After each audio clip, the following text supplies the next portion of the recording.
when I do a video now, I have to think that maybe 5 million people will see it by dinner time. All right, what is up, everyone? I am here with the one and only TJ McCormick, aka the world's greatest roofer, TikTok star, social media influencer, I guess you could say. Super excited to have TJ on here to talk about his success with TikTok and social media in a relatively short period of time. So, what's going on, brother? Hey, what's going on, Joseph? How's it going today, man? Doing great. Great. Glad Awesome. to have you on. Yeah. This is a hot topic in the world, in the industry. So I posted the other day looking for like who is the, at the top of the game when it comes to TikTok in the roofing industry. And a whole bunch of people tagged you. So, Yeah. so you're the man, I guess, huh? Well, you know what? There's a lot of great social media content creators out there in the roofing world. I happen to be one of the people on TikTok that's doing something right now with it. But other people like Dylan Mullins, the best damn roofer. There's quite a few good people out there that are making some good stuff for people to see. Yeah, I've noticed a few of those guys. I know those guys. Eric L. Roofer as well. Yep. Eric Yep. Royale. Yep. Love his dance parties. Got to give him a shout out. I talked to Eric when he first got started to give him a couple pointers. And then there's some other people out there that are really trying hard to get going. Okay, cool. Yeah. So I'm definitely excited to dig into that. I know the audience wants to hear about that and see that. But first, give us a little snapshot of where you're at, what you're doing, what your job is, and all that. Yeah. So I'm TJ McCormick. I'm from Aurora, Colorado. Denver, the Denver metro, right? I've been in roofing since 2015. Everybody knows the great LC Nussbeck. That was the very first person I ever worked for in the roofing industry through MadSky. And I've grown in the industry or in my roofing community, if you will, over the past several years through social media as well as just selling lots of roofs. Nice. Okay, cool. So you're in Aurora, Colorado, and you work for what company? I work for Save Construction out of Centennial, but we handle everything down the Front Range all the way to the New Mexico border into Cheyenne, Wyoming. We are now fully licensed in Florida, and we're looking forward to some growth there as well here this year. So you guys know how hard it is to get a license in Florida. So. Oh yeah, absolutely. Yeah. I was out there just last week at Fort Collins and Loveland and Denver. Yeah. Really awesome area. Loved it out there. Got to see you, or I saw you there with Justin Dant, another great roofing company owner here in Colorado. Yeah, he's a stud. Yeah, no doubt. So this is unique in that you are not an owner. Right. You're selling roofs and project managing, but you built your own brand. And you've built up your own social media presence, which is something that not really many in the industry are doing. Can you give us a little bit of I guess go back to like that decision, when you made that decision, why you made that decision to say, hey, I don't own a company, I work for a company, but I can still take control of my own brand and really build this presence. Like, what was that genesis like? So I've never wanted to be an owner of a roofing company. I've always said from day one when I started working in this industry that I never wanted to own a roofing company. Everybody on here knows exactly how hard it is to chase terrorists because salesmen are sometimes terrorists. That's what we are, right? But really, so COVID happened last year. And we saw a huge switch in the way that we do things as consumers, as salesmen, as big company owners, and we couldn't leave our house. And so back in December, I had gotten COVID for the second time. I got COVID twice last year, once in March, which I was really sick. And then again at the end of November, Thanksgiving time, and into December. And I was having trouble figuring out how to go after clients. And so I'm sitting there, and I had started a TikTok account last June I had never done anything with it because there were so many politics behind TikTok last year, right? Trump was all involved with TikTok and the China deal, and I was really like, oh my goodness, I got to stay away. But then Trump did something that helped TikTok world, and it was to start TikTok by paying its creators.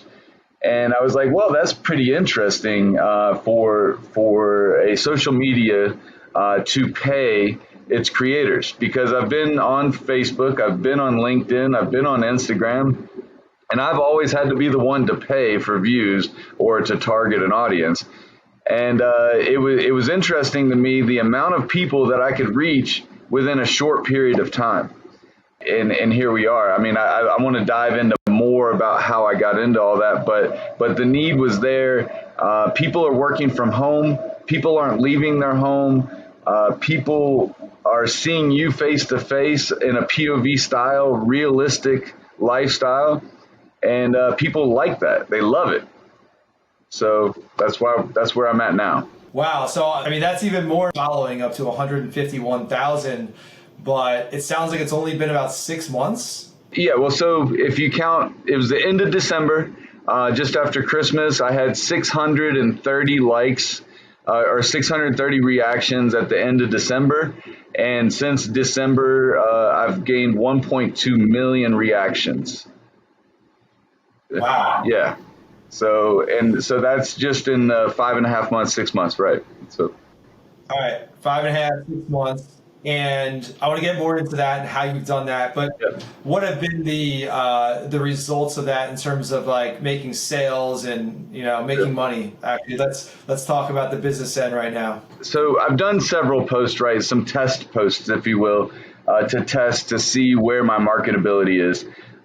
In terms of putting my face in front of consumers, and then also selling my product, which the product is me providing a service, right? My product isn't Owens Corning Certainteed or GF. My product is my salesmanship. I have the ability through at least one post, knowing that I could get on at least one roof a day for the next year straight across the country. And those are both commercial and residential roofs. In terms of sales, we landed a very, very large contract, which is going to feed us business probably every day until we're no longer working with those people anymore. But and then also, 4 property management companies have seen me. They're talking to us about doing work for them. And then, just across the country, the amount of people, like I said, that are asking right now currently for me to come out and see their roof, or how can they get on board to get me out to their business. Wow, that's incredible. So not only homeowners, but we're talking commercial decision makers, Yep. talking property management companies. Like, there's companies and people that have been in roofing for a decade that are still trying to get the attention of a commercial decision maker in their local area. And here you've done it in just a few short months on a platform that most people think is kind of for teenagers. Yep. And that's where they're all wrong. All right, so let's see. I'm not discounting TikTok, and I'll admit I'm not. I haven't played around with it too much. We focus mostly on Facebook, Instagram, LinkedIn, and YouTube as kind of the core four that we train on, and that I spend time and attention on. The reason I haven't gotten onto TikTok is I guess I'm a big fan of focus, and I just haven't spent the time on it. And yes, there is a part of me that says, well, is it for teenagers, or are there actually business opportunities there to leverage? So for everyone out there, I think most people would be in my boat thinking like, hey, it's for teenagers, for doing, dance videos, or for soccer moms who get on their kids' account and do some weird, funny videos on the weekends or whatever. What's been your experience? Like, what do you have to say to that? So, I'm considered a large creator now on TikTok. I get certain analytics that they've started giving me since I got to 100,000 followers. One of those analytics is the fact that I can know my demographics of who is following me and what their age is, and then also location across the globe. So 149,000 of my followers are aged 23 to 79, which is not, in terms of how big I am, I'm 151,000 followers. So only 2,000 followers are underage, really. But you know what? They might have seen a video that interested them and they hit the follow button, right?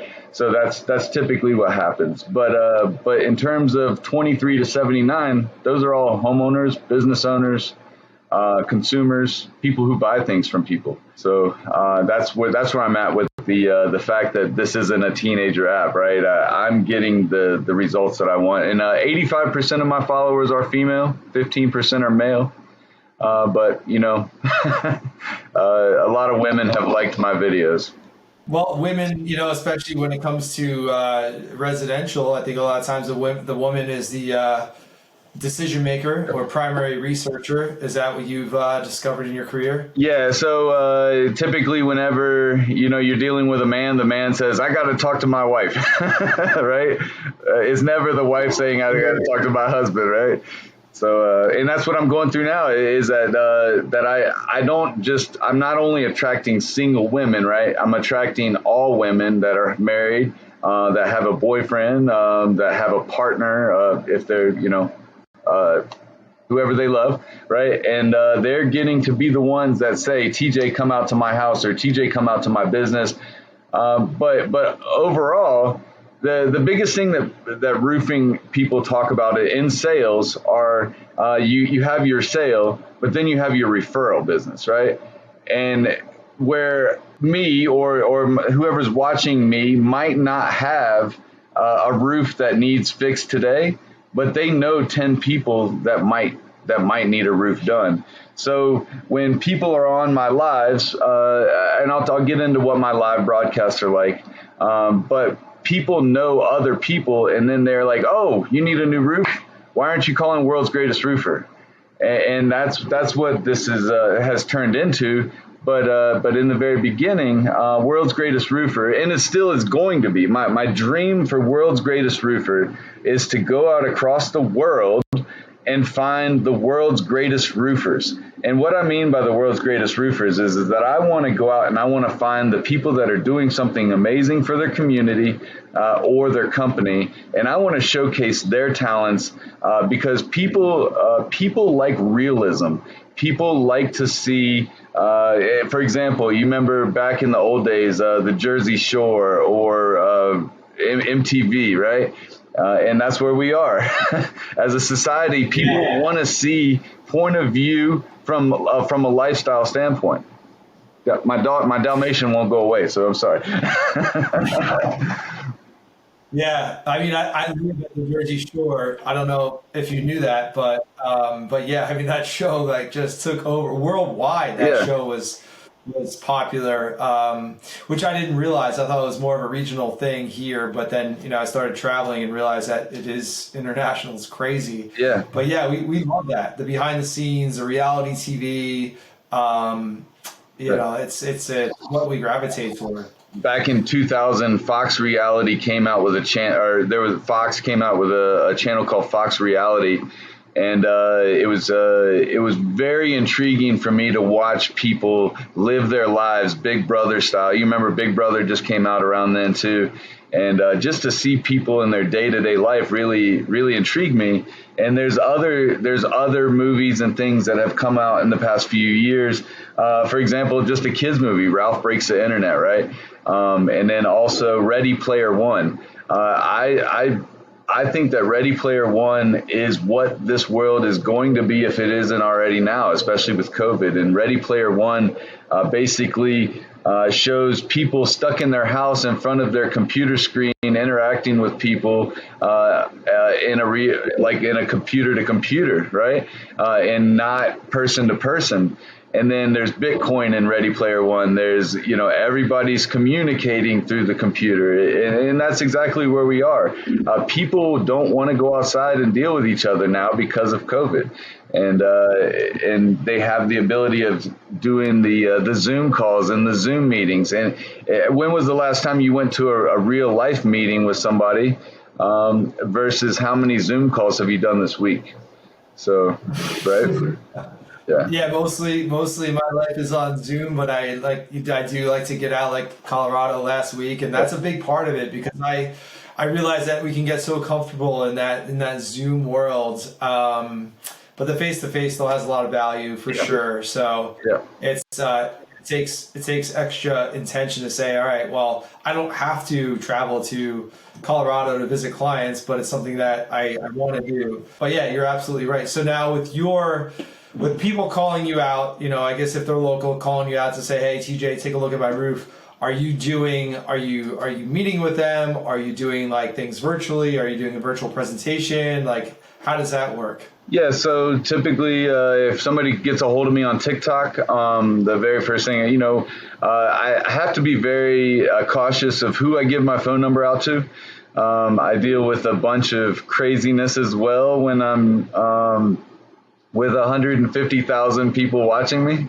I deal with some stalkers, right? I deal with people who, there's always trolls out there.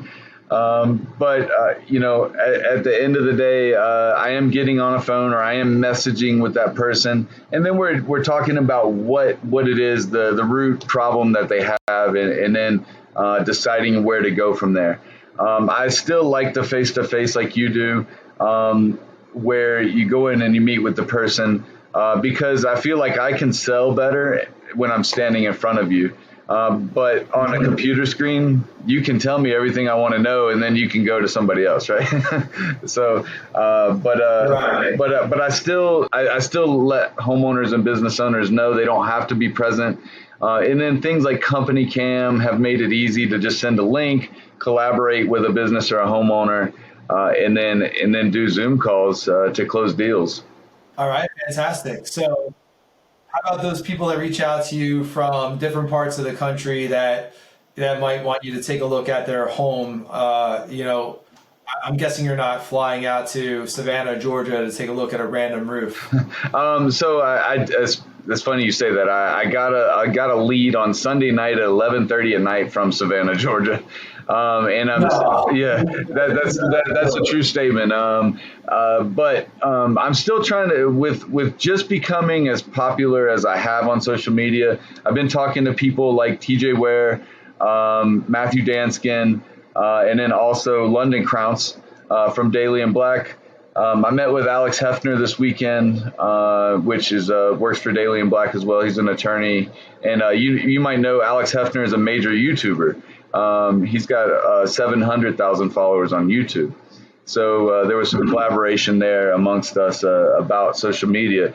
But do I want to grow a lead generation stream? Yeah, I'd love to be able to help everybody, but can I leave Colorado currently? No, I can't leave Colorado because of I'm going through some stuff with my son, where right now I maintain sole custody of him, and just trying to figure out life since December, when I got sole custody of him, and we're still doing court stuff and things like that. So it's been kind of hard to get away from the state for a minute. So. Okay, that's cool. So yeah, if you get a lead in, say, Savannah, Georgia, I guess by now you have a pretty good network where you can, I don't know, give that lead or sell that lead or kind of work out some kind of referral commission on something like that. Yeah, and that's what I want to do, but I want to do it on a higher scale and not necessarily residential. I'd rather do it on a commercial size, because I can go out and climb a roof. But okay, got it. So we'll definitely link to your TikTok and all your social medias below, wherever this podcast is going to be. But can you give the audience a sense of like, all right, what type of content are you putting out there? Do you have a formula where there's some educational and business and roof, there's some personal, there's like kind of mix? Like, what is your strategy there? Yeah, so there's been a lot of people who looked at my TikTok and they're like, oh my God, this is this isn't just roofing, right? And no, it's not just roofing. It's probably 25% roofing right now. But the reason that I had to, that I decided to go the way that I did was, I went in full force.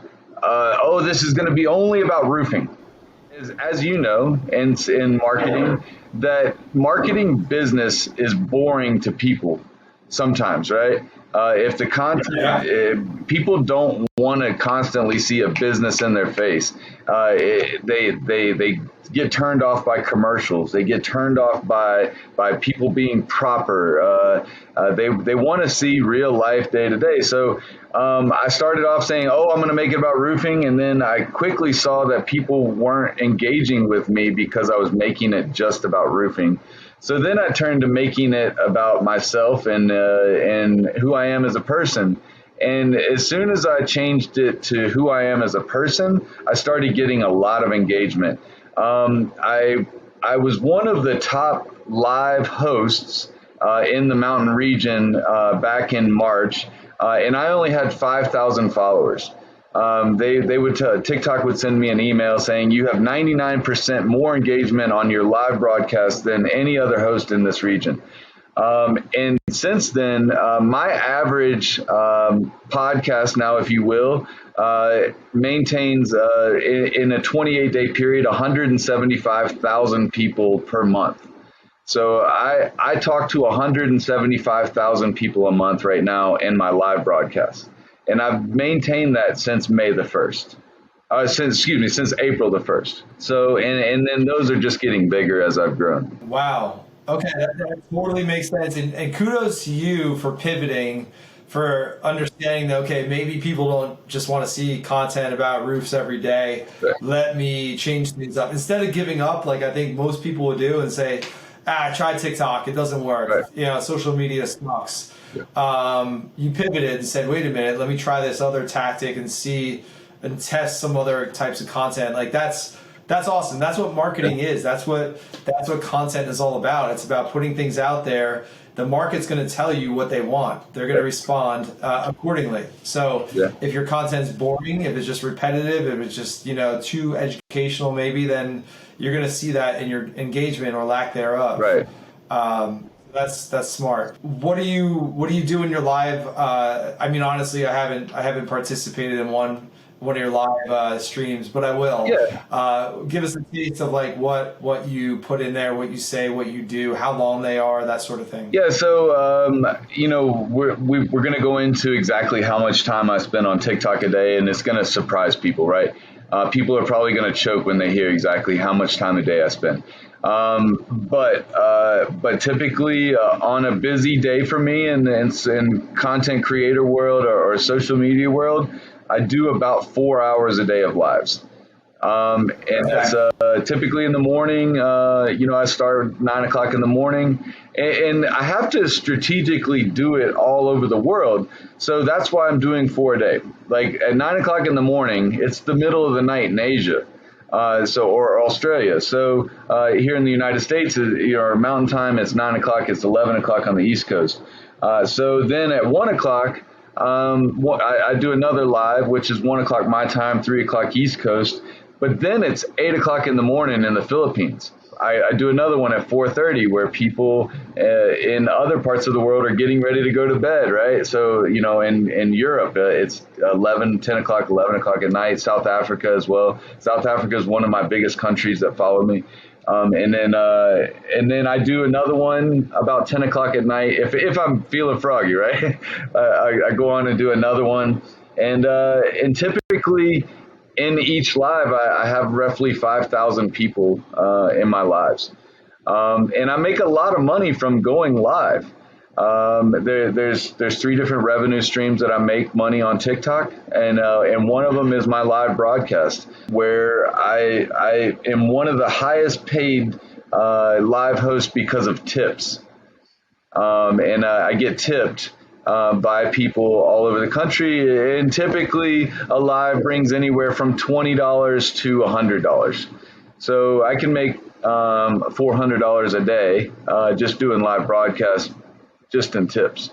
Wow. So how does that work? Like people are just watching and they appreciate your content, they'll throw you $1 or $2 and that sort of thing? Yeah. You can spend up to a penny, right? You can spend a penny all the way up to $50 in gifts. And there's a little gift box on the live broadcast, and people hit it, and then a penny to. I've been given $50 gifts a lot, right? So people just see me and and they just they throw money on the lives there.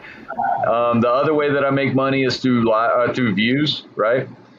I don't make millions of dollars in views. That's where people get, they're like, oh, you make money on views.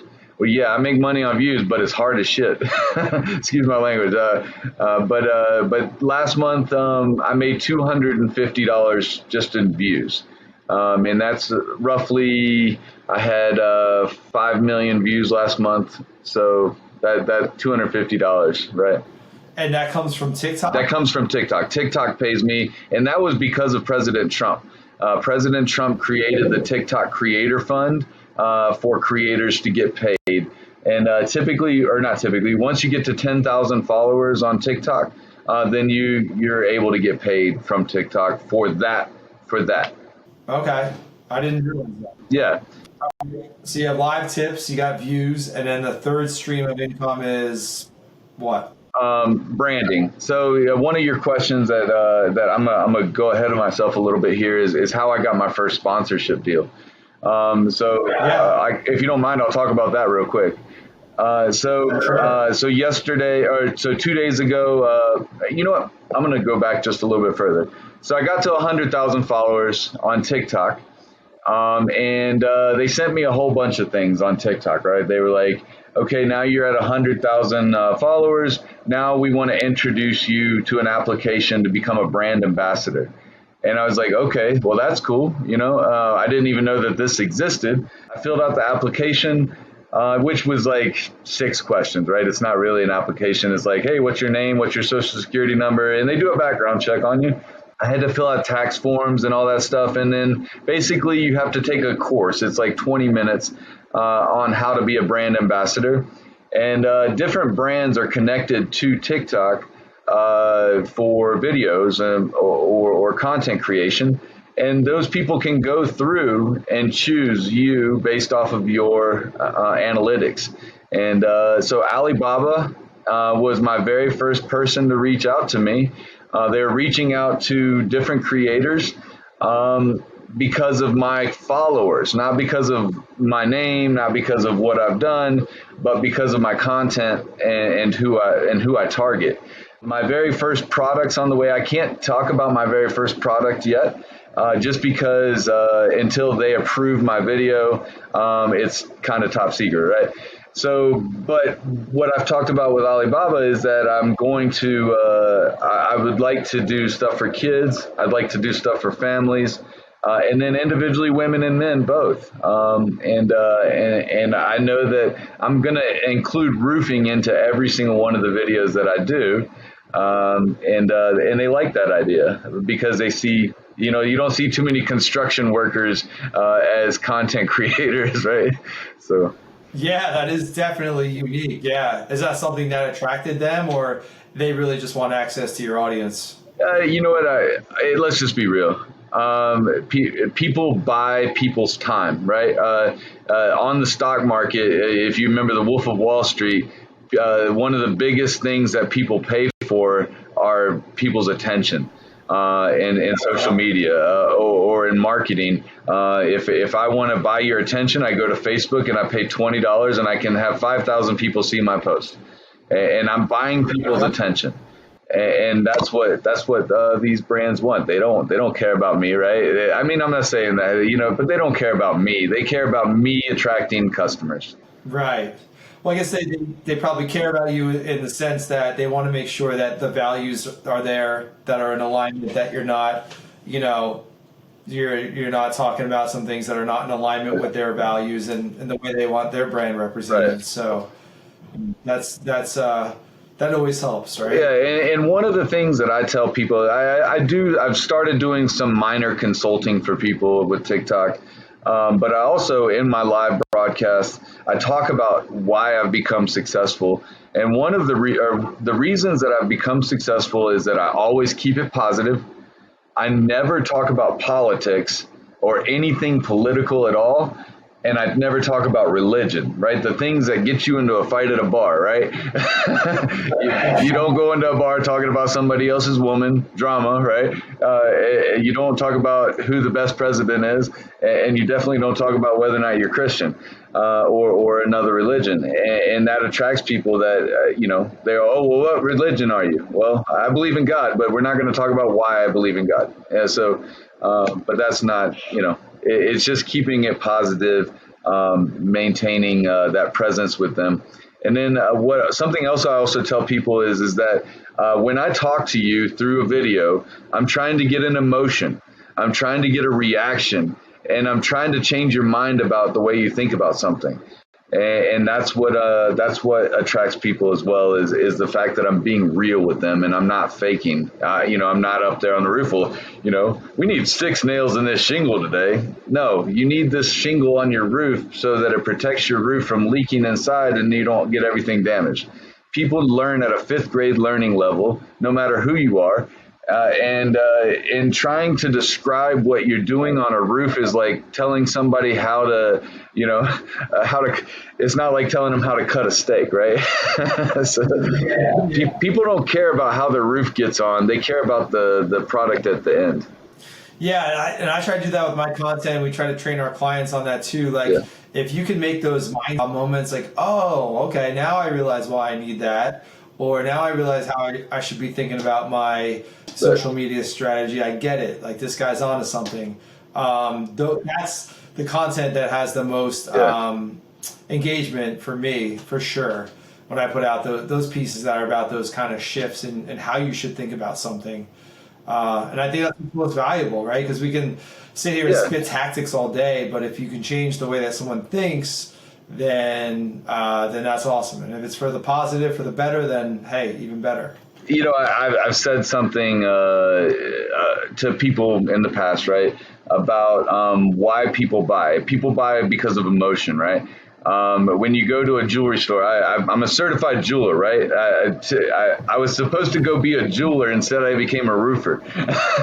So I went to jewelry school. And one of the things that they teach you in jewelry school is people buy because of an emotion. They go to buy a wedding band or an engagement ring because they're having a feeling in their life that's amazing at the moment, or they're buying a Christmas necklace for somebody because they want to see that emotion that they have and then the feeling that they have wearing that piece of jewelry.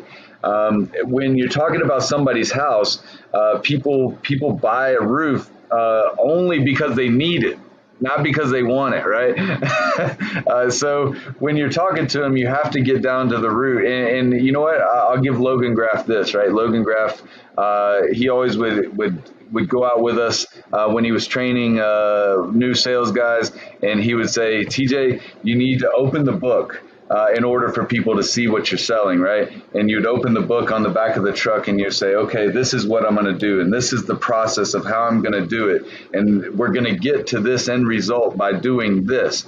And that pulls on people's emotion by showing them rather than telling them, right?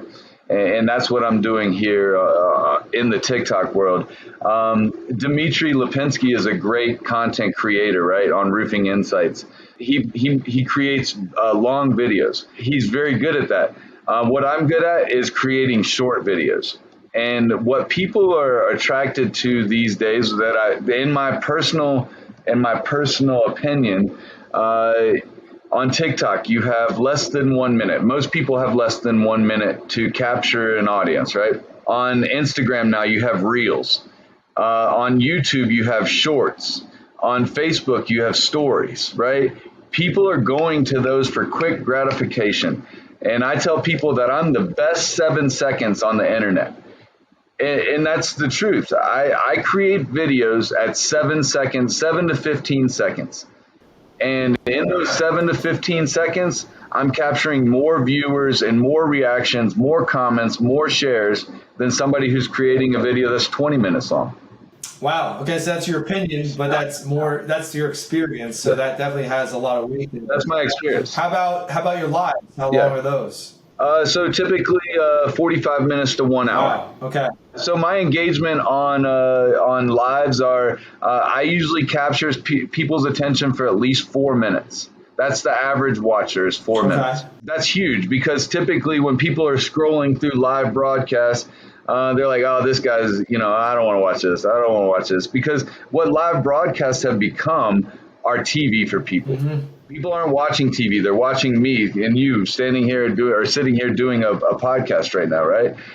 They're not flipping through the TV channels. Or some people are, right? Don't get me wrong. There's Netflix, there's Hulu, but people want to see real. And one of the biggest platforms that I've seen this change on is a platform called Bigo, B-I-G-O. I don't know if you've heard of Bigo before, but Bigo is a live broadcasting stream with millions of people from all over the world that are basically having live broadcast with one another, like a Zoom call in front of the world, if you will. And thousands of people are watching that.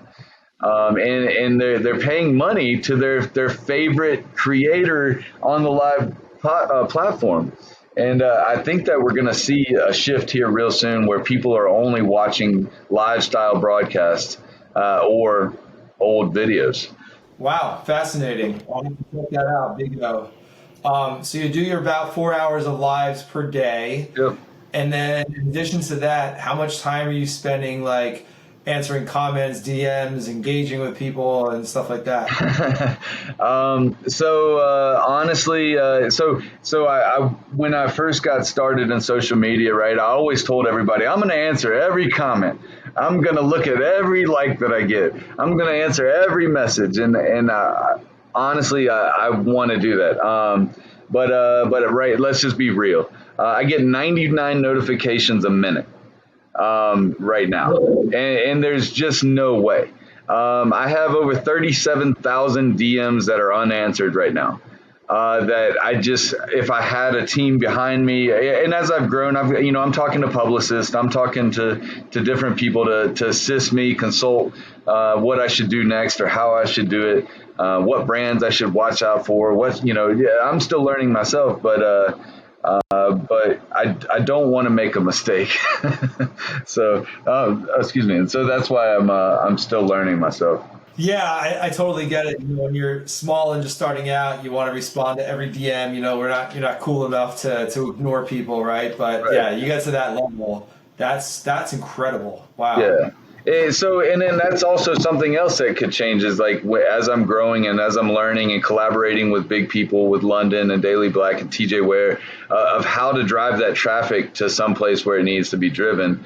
On TikTok, you're able to put a link at the very top. And what's important is putting your link tree, your Instagram, your LinkedIn, your Snapchat, all of those things. But let's just be real. I can't answer all of those things anymore. But I am driving traffic as of a couple of days ago. Everything I'm doing on TikTok, you can send it to Facebook, you can send it to Instagram, you can send it to Snapchat now. So everything is being distributed from my TikTok now to go to those other platforms. My Instagram has tripled in the past 3 weeks. I went from having 600 followers to now 2,500 followers in 3 weeks. And that's just because I've changed people's mindset or I've been asking people, hey, just go to my profile, click on my Instagram, follow me on Insta. And so now I'm having to do Instagram lives and things of that nature. But the reason why I had to do lives as much as I had to is because TikTok algorithm likes me to be live. So if I post a video, say, for example, I posted a video an hour ago, I can watch the algorithm work and I see the views that I'm getting. I see how the likes I'm getting. And once I get to 1 hour of a video being posted, I should go live. And the reason that I go live is because then it boosts my post. So TikTok says, okay, since you're live right now, we're going to show this to many, many thousands of people in order to see if they like you or to see if they like your video. And then they're going to show them that you're live when they show your video on the For You page. On TikTok, you have the following page, which is your followers. And then you have the For You page, which is people who are not in your following yet, or they're just out of people who have popular videos going on. Gotcha. So that would be kind of like the Instagram, the Discover, or I Yep. forget what it's called. Exactly. Okay. So I told you just before we got started, I posted a video on TikTok, and I said, I'm going live in an hour. I want to show people just how fast and how far I can reach all over the world. In the past hour, I've had 1,700 views and 300 reactions, and with over 175 comments. So just in that 1 hour time period, you're able to reach that many people. That's incredible. So if I were to go live, it's going to go. It could be. I could reach 1 million followers just on that post today. I mean, that's the power of a platform like this, where it's still early days on TikTok, Yeah. and someone like you just within 6 months can have that kind of reach. That's incredible. Right. But let's talk about Generation Z, right? The thing that people hate the most. Most of us are millennials, or I'm a little bit older than a millennial, right? I was born in the 70s, which, for me, being an older creator was scary for me, because I'm like, wait, I'm in my 40s. People don't want to see people in their 40s on social media, right? And that was farthest from the truth. Actually, people like the fact that I'm a little bit older. They like the fact that I'm real with them. And we as a society have handed our children tablets for the past 10 years.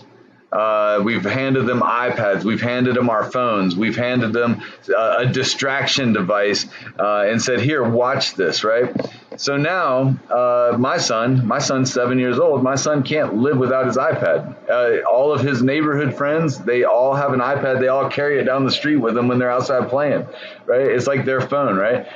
Generation Z and millennials are the hardest to get to come out of their house. Right now too, to go outside and have a look at their roof or at their siding or something wrong inside or on the outside of their house. So I wanted to be able to attract that younger crowd too, because that younger crowd is consumers in the making. So, and that's all part of branding as well. Yeah, so they might not need a roof right now. If they're 26 years old, they might not even own a house. Chances are they don't, because the average age of the first-time home buyers is going up, especially in this market. But you're going to get inside their heads, build that relationship, build that know, like, and trust, and in 10 years, they'll be calling you for that roof, right? Yeah, and something I'm doing right now is I have a brand, a hoodie brand that's coming out, Matthew Danskin helped me with my my slogan or whatever, and I know it's kind of raunchy, but it says I like it on top, right? And because I'm a roofer, and it's gonna have a cool logo design on it, and then my hoodies are bright, like the people love my hoodies because they're bright colors, but on the back it's gonna say World's Greatest Roofer. And people are going to remember that when they see, oh, that hoodie's awesome. I mean, that's World's Greatest Roofer's hoodie. And when I learned branding and I learned marketing, it was that you could pay for 1,000 pens, and it would have your business written on the pen. And the whole thought process behind you doing that is that every time that somebody needed a pen, they pick up the pen and they're like, oh, Save Construction. And they're like, oh, I need to do something. And it was a subliminal message by putting something on a pen. And that's the same thing I'm trying to do, is make subliminal messages to consumers. Yeah, like you said earlier, it's not always the end, your potential client that you're marketing to. You want to stay top of mind, so that when someone posts in the local Facebook group, hey, who knows a good roofer, then people are in the position to refer you. Yep. Either it's because they have the pen, they have the hoodie, they see you on TikTok. Right. And so, like, top of mind is tip of tongue, which we always talk about. Right. And that's something that most people don't think about when they're building their brand and their following. Yeah, let's just say, for example, most roofing companies out there right now have less than 1,000 followers on their Facebook page. Let's just be real. Typically 500 to 1,000. If you've got more than 1,000 followers on your Facebook page for your business, you're doing really well. My Facebook page for World's Greatest Roofer has just over 1,300 right now. And then also I have a group page that not a lot of people know about for TikTok. It's called TikTok with TJ, and that one's almost got 1,000 followers in it right now. So all of those peoples are voices for you as a roofer or as a business person to go after more clientele. And the referral business is the end game, right? So, and that's what I'm after. Absolutely. Now, you've had the success as an independent project manager, sales rep for Suave. Have you guys had that conversation about, hey, can we do this TikTok thing for Suave? Or like, do they have an interest in it? Or they're just like, hey, you do your thing. We're going to do our corporate thing. Yeah, no. So I have a Suave TikTok. Not many people know about. My Suave TikTok is better than most people's regular TikTok. And so what I did is I built my own account, World's Greatest Roofer, but then I had to have a backup account. And something very, very important for people to know is that if you're doing TikTok, the very first day that you start your TikTok account, you need to start up a backup account too. It's like having 2 Facebook pages or 2 Snapchats. And the reason is that TikTok will get rid of you fast. They will ban you. If you go in there and act crazy, if you go in there and talk about drugs, you talk about beating women, you talk about crimes, whatever it is, TikTok will ban you from their platform. And they're really, really strict about it. Let's just say this, I've had 10 videos that have been banned. And it was my fault because I didn't follow the community guidelines. And I should have thought a little bit better about the content that I created. So I went and created a backup account, and that backup account for Suave almost has 8,000 followers right now. And then also it's got about 29,000 likes right now, 30,000 likes. So, and in my videos that I do for World's Greatest Roofer, I always subliminally put a Suave shirt on, or I have my truck in the background with Suave on the back of it. And then people see that and they put 2 and 2 together.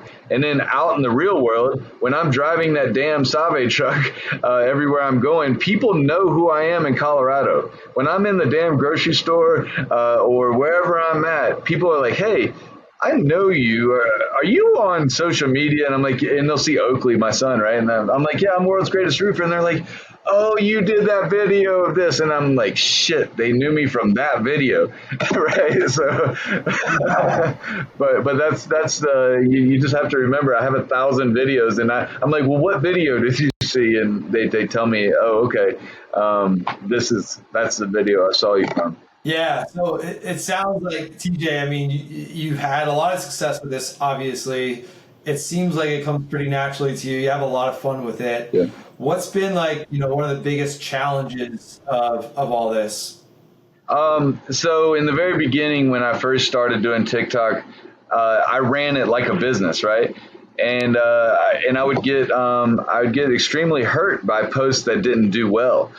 I would go to bed at night and I would think, oh my goodness, how many views is this post going to get? A content creator's worst dream is no views, right? Or no engagement in the post. And what I've come to realize is that the algorithm is going to give you what it wants to give you, and you just have to wait for your time. Now, you might go on TikTok today and you might have a post that gets 50,000 views by lunch. That does not make you a creator. That makes you have a good video. What people don't realize is that, or people realize is that, oh God, I can get a million, or I can have a viral video on TikTok. But what are you going to do with that viral video? How many followers did you attract? How many new clients do you have because of it? What did that video attract of the consumer, right? If I could give one bit of advice to everybody out there, it's just to have patience. Don't rush into TikTok today thinking that you're going to be a content creator tomorrow. Have a plan. And then also, once you get to your goals, keep making new goals. Because I got to my first 100,000 followers and I was like, well, I only wanted 100,000, right? Now I want 1 million. I got to my 1 million likes, and now what's my goal? I want to get to 10 million likes. I got to my goal in January was to have at least 1 million views a month. I've got 15.5 million views since January now. So, now how many more million views a month do I need to make a new goal? And it's just, it's just killing the goals, and then also bringing in the clients. And we all remember that movie from the '80s, Field of Dreams, right? If you build it, they will come, and that's what I'm doing. I love that. I love that. One of the things that we preach all the time, and I preach personally, is consistency. And you can't get hurt if like you post something that doesn't get much engagement, right? Bad publicity is good publicity. I post a couple times a day, and it's like it's the efficient. The algorithm is efficient, Yep. right? So if your stuff is valuable, then you're going to get the engagement. Yep. If it's not, or maybe it's the wrong time of day or whatever, then you're not. So you just have to listen to what the market is telling you and adjust accordingly, and just trust the process, right? If you show up every day and you keep doing it, you're going to train the algorithm to give you more reach, and you're going to get more people, checking on your content. So it's really hard. It's really hard as a business, as a person, to put stuff out there and feel like no one likes it. But you just got to realize, try to be agnostic about it. Try to be like, look at it as a business, like you said, and don't take it personally. That's such a huge thing. I think people give up way too early because they're like, I tried it for a week, or a month, and it didn't work, so I'm going to give up, right? You have to devote yourself to this, to all social media, right? Back a few years ago when Gary Vee came into the industry, Anthony Del Medico brought Gary Vee into the industry, and everybody went social media crazy in 2016, 2017, right? At that time, I was working for Mad Sky and LC, and LC didn't want us to be on social media because he knew of the roofers out there in the world were going to try to destroy us on social media. So we stayed quiet. And that was a very smart tactic of his. And now Mad Sky's on social media. They're everywhere all over the country. I'm not saying that I approve of them. I'm not saying that at all, right? I'm saying that he had a great business strategy for social media. And now they're very large. They didn't need social media, but getting back to Gary Vee was like, you need to push content. You got to get content out there. People want to see you. They want to know you. And the Sam Struthers of the world, Landon Smith, back in the day, Landon Smith was on social media every day. He had a live video, and people in the roofing industry loved that. They loved Landon because he'd be on a roof or he'd be engaging with an insurance adjuster. And that's what this is about, is that the more you're out there and seeing you're going to get your haters, but you're also going to get your followers, because any bad publicity is good publicity. So in social media world. Yeah. How do you deal with haters? I assume you have some, just, the sheer numbers, right? Yeah. How do you deal with that? So law enforcement's involved in some of them, just because there are some crazy people in this world. There are people that try to have relationships with me in the DMs.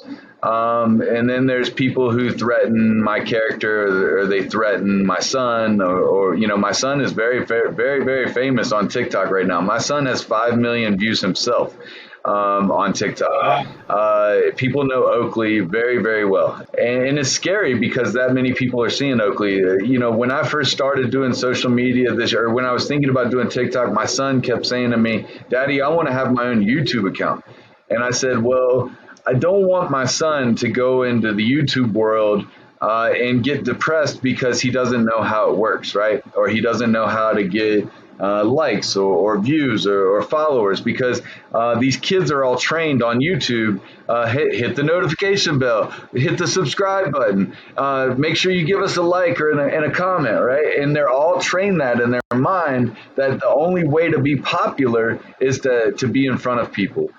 So when I was starting this TikTok, I was like, Oakley, I'll let you be in my TikTok, but I'm going to be in control of it until I know how it works.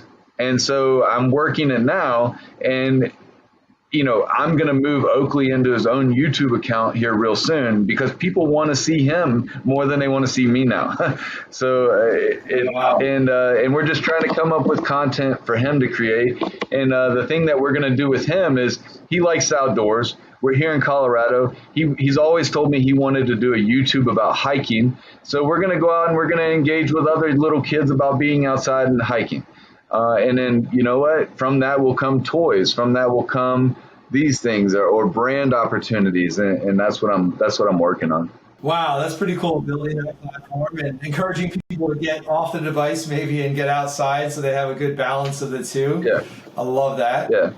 Man, there's like it's just kind of a wide open world of opportunity on TikTok and on social media still, right? Yeah. There's people that think that in the roofing industry that think that, hey, Facebook's old school, or it doesn't work anymore. Like the industry is so far behind the times that it's you can just do the basic stuff consistently and really do really well. So much opportunity, it's insane. So speaking of which, you've got, I want to kind of wrap it up here, be respectful of your time. You're selling roofs, Yep. You're getting, property management companies, commercial decision makers, you've got sponsors, you've got hoodie apparel line coming out. Yep.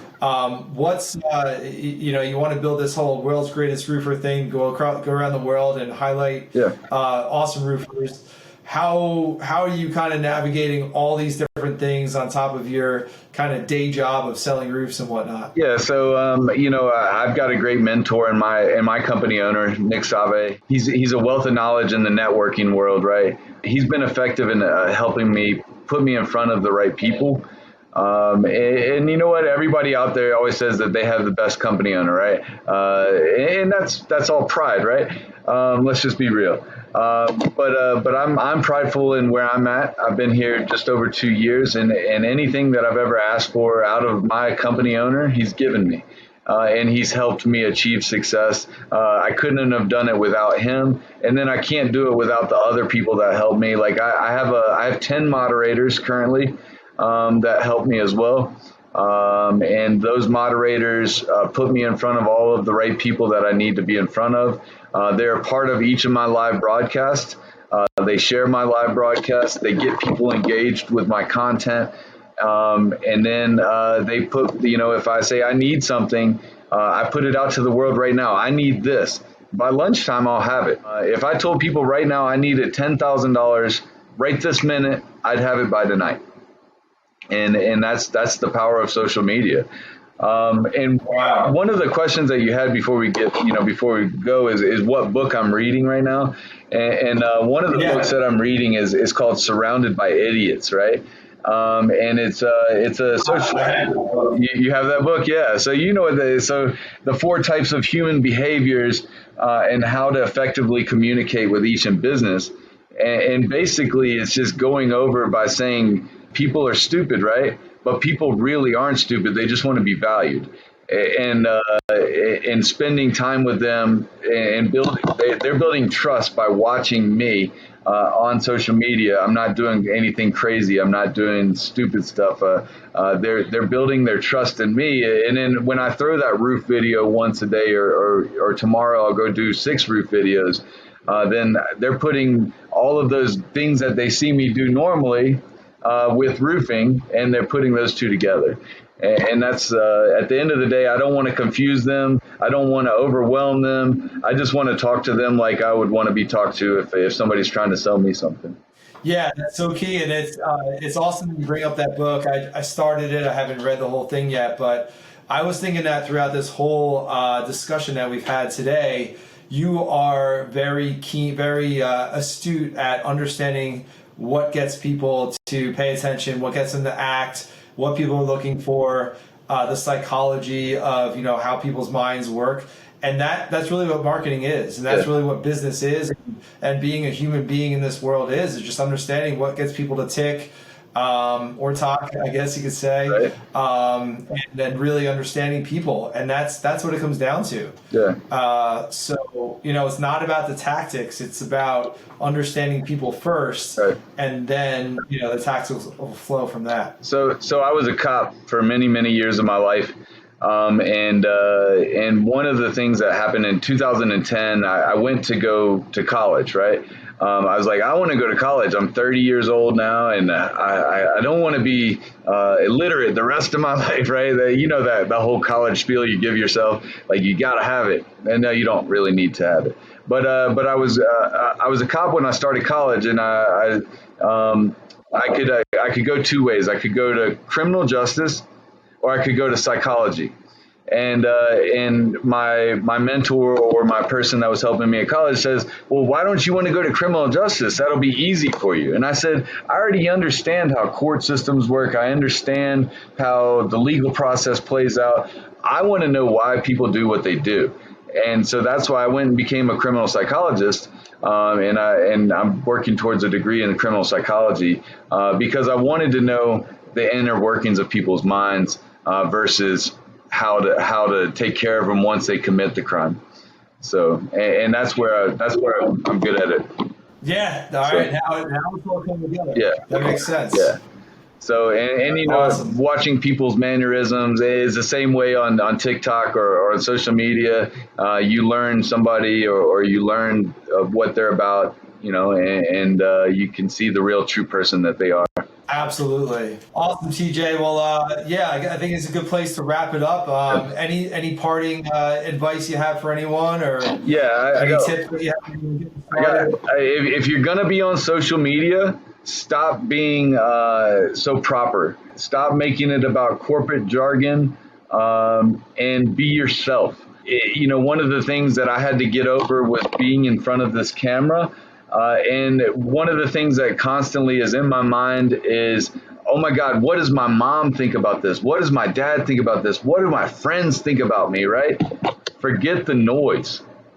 Forget the noise of what other people think about you, because they're going to think whatever they want about you anyways, right?